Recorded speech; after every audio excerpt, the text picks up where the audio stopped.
एवं उसका राज्य क्षेत्र है। मतलब ये कि वास्तव में जो आपका संघ है, संघ के साथ साथ जितने भी राज्य हैं और जो उसके क्या है, जो उसके संघ शासित प्रदेश है, तो संघ एवं राज्य क्षेत्र, राज्य का मतलब केवल राज्य नहीं है, राज्य का मतलब होता है राज्य प्लस संघ दोनों, राज्य एवं संघ राज्य दोनों, संघ क्षेत्र दोनों, ठीक है। तो कहने का मतलब यहाँ पर यह है दोस्तों कि वास्तव में संघ और उसके राज्य क्षेत्र और संघ राज्य क्षेत्र का जो उल्लेख मिलता है वो वास्तव में भाग 1 में मिलता है, और आर्टिकल 1 से लेकर 4 तक जो है वो भाग 1 से संबंध है, इसी में इसका उल्लेख है। अगर मैं भाग 2 की बात करूं तो दोस्तों बहुत इंपॉर्टेंट है, बहुत बार क्वेश्चन पूछा है। भाग 2 का संबंध वास्तव में नागरिकता से है, और नागरिकता से संबंधित जो अनुच्छेद है भारतीय संविधान में वो 5 से लेकर 11 तक दिया गया है। इसी में नागरिकता संबंधी प्रावधान है कि किसको नागरिकता दी जाएगी, किस जो है हिसाब से नागरिकता दी जाएगी, और कौन नागरिकता को जो है रोकता है देने से। ये सारे के सारे 5 से 11 आर्टिकल आपके नागरिकता से संबंधित है।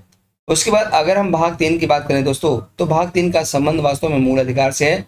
मूल अधिकार का उल्लेख इसी भाग 3 में है, और आपको अच्छी प्रकार से पता है कि भाई जो मूल अधिकार है वो अमेरिका के संविधान से लिया गया है।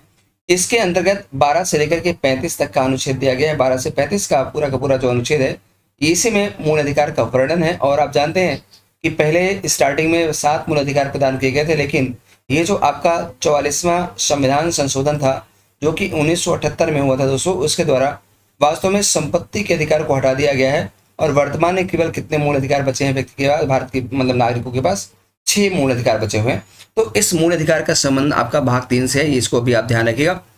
जहां तक दोस्तों भाग 4 की बात करें तो भाग 4 में वास्तव में नीति निर्देशक सिद्धांत दिए गए हैं, जिसको हम नीति निर्देशक तत्व बोलते हैं। इसको अंग्रेजी में हम डीपीएसपी बोलते हैं, directive principle of state policy इसको बोलते हैं। और इससे संबंधित जो आपका आर्टिकल है वो 36 से 51 है दोस्तों। ये 51 बहुत इंपॉर्टेंट आर्टिकल है। 51 में वास्तव में विदेश नीति का उल्लेख है। किसका उल्लेख है? विदेश नीति, मतलब भारत की विदेश नीति का उल्लेख किस आर्टिकल में?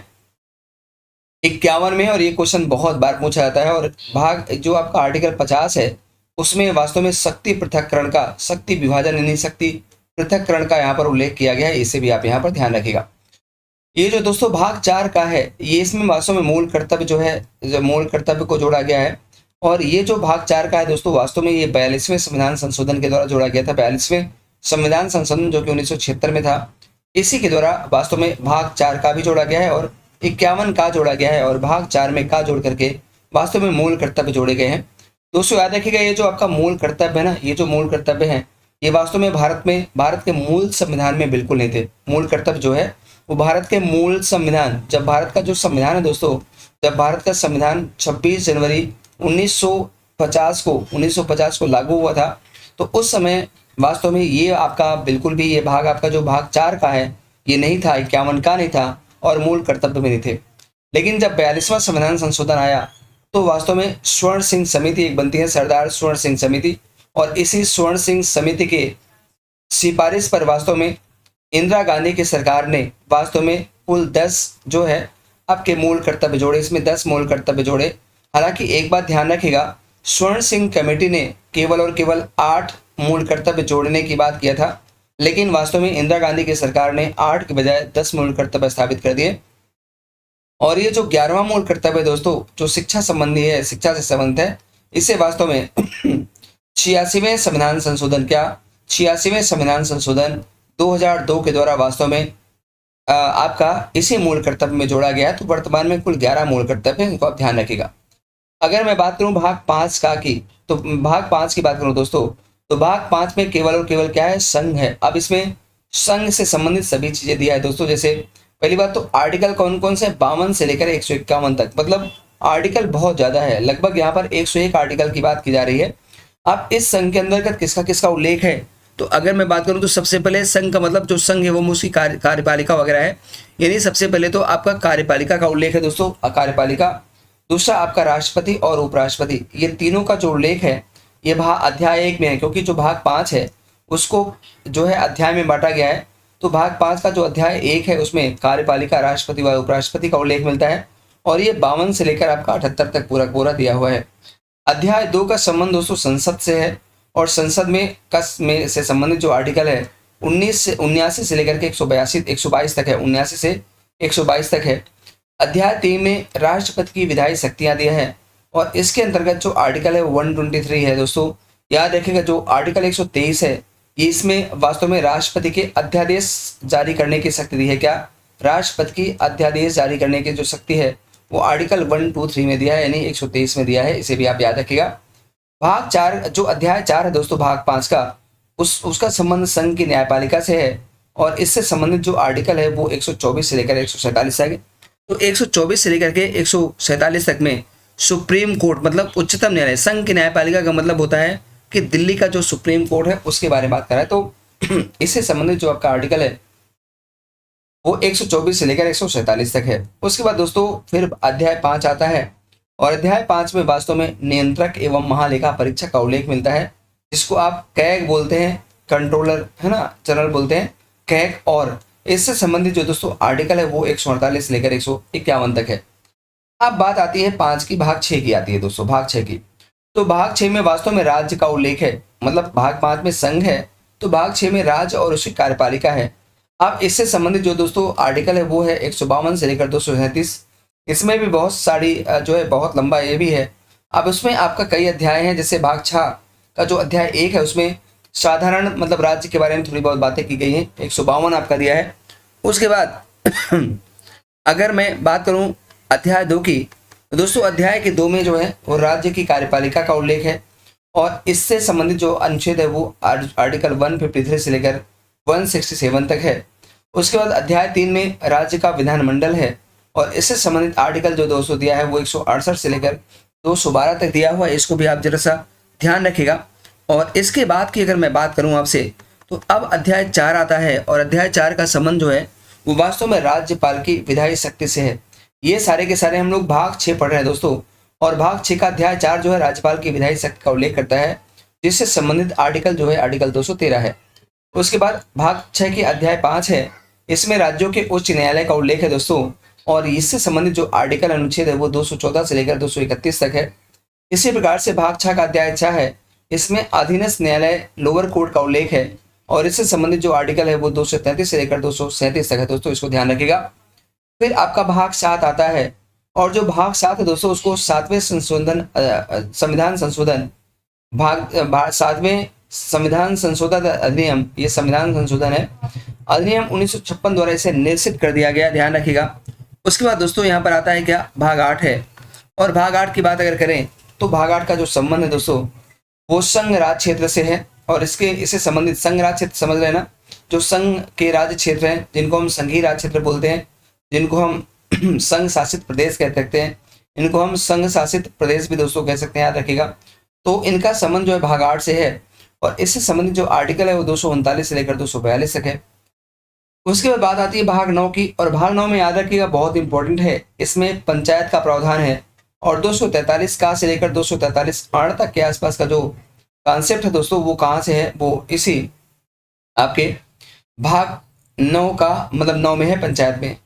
इसके बाद भाग 9 का है दोस्तों, इसमें एक नया आर्टिकल, नया जो भाग जोड़ा गया 9 का, और इसमें नगर पालिका का उल्लेख है। ये वास्तव में 74वें संविधान संशोधन द्वारा, ये जो पंचायत था ये 74वां संविधान, 74वां संविधान संशोधन उसके द्वारा ये सब कॉन्सेप्ट आता है।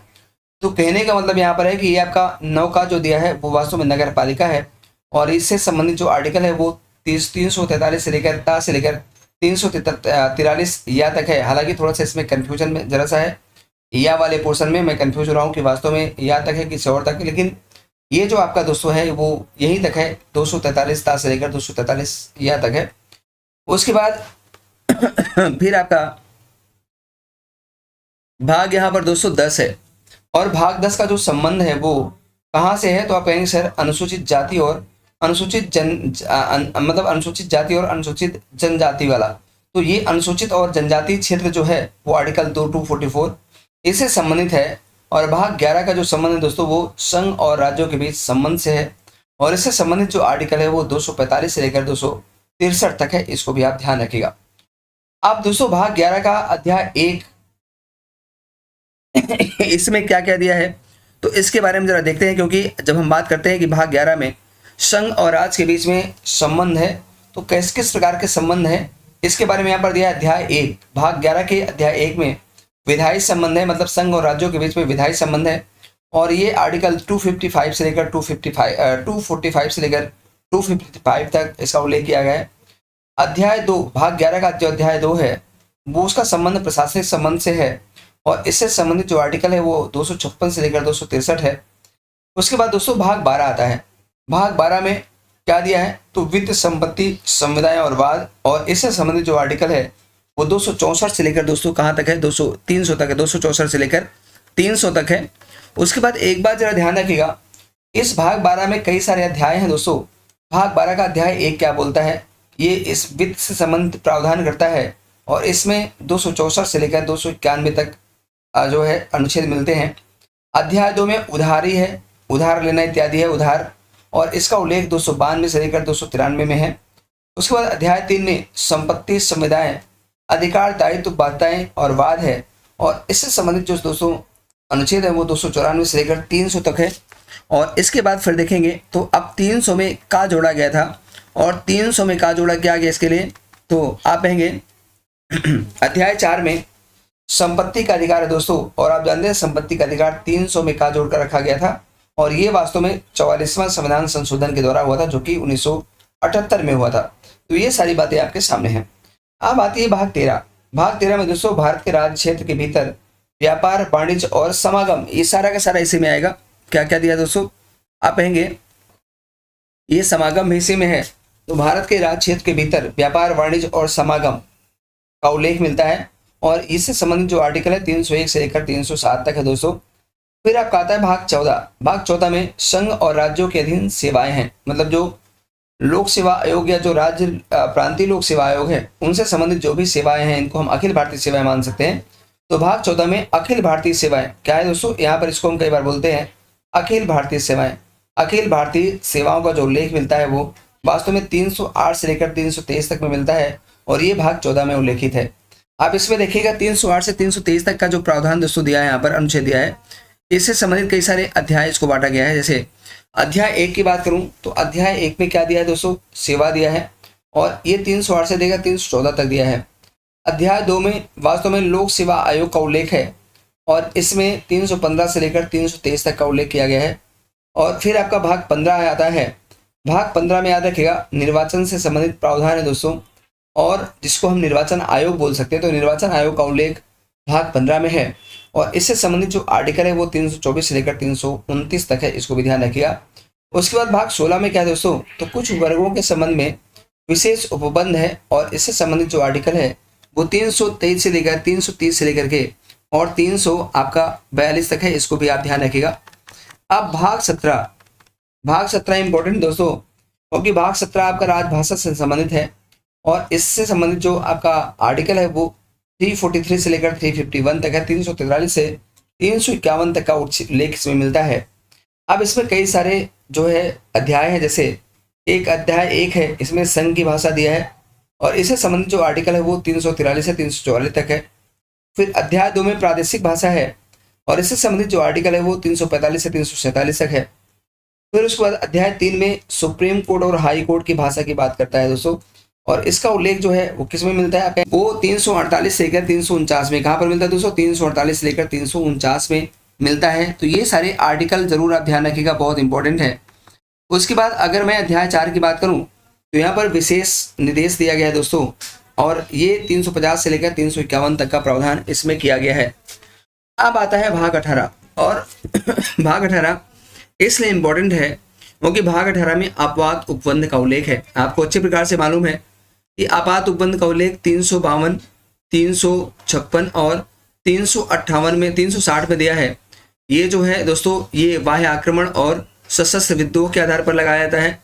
ये किसी राज्य में संवैधानिक तंत्र विफल होने पर इसको लगाते हैं राष्ट्रपति शासन, और 360 जो है वो वित्तीय आपात की बात करता है। तो कहने का मतलब ये जो आपका 352 से लेकर 360 तक है इसमें आपात उपबंध का उल्लेख मिलता है। और ये जो भाग 19 है दोस्तों ये प्रकीर्ण है और इससे संबंधित जो प्रावधान है वो 361 से लेकर 367 है। तो जो इंपॉर्टेंट है वो आपका यहाँ पर ध्यान रखिएगा।